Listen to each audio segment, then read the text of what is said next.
cho các bạn nhé.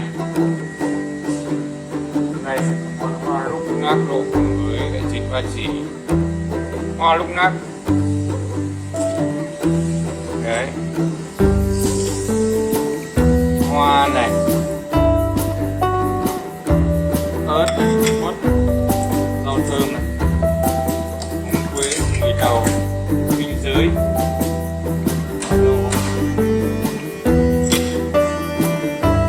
thịt ba chỉ khoảng 400g,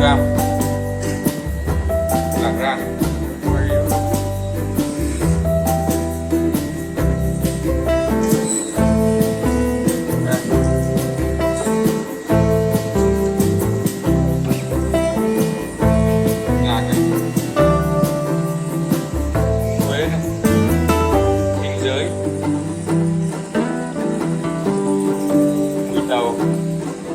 Ớt quất,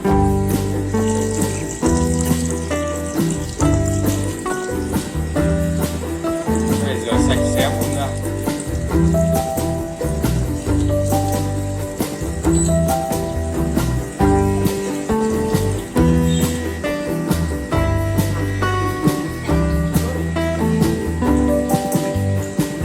Đây thì chúng ta lấy 1 thìa nước lọc, 1 thìa mắm, gói để gói chanh bắt ra, chanh tỏi ớt, 1 thìa nước lọc, 1 thìa mắm, hai muỗng nước lọc.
Để cho ra để ráo nước.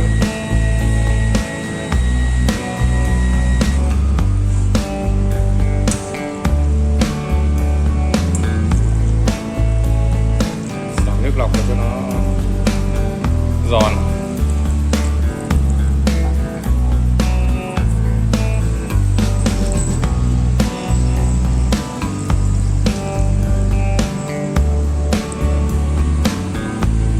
Giờ vắt kiệt nước này, vắt ráo.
Bye.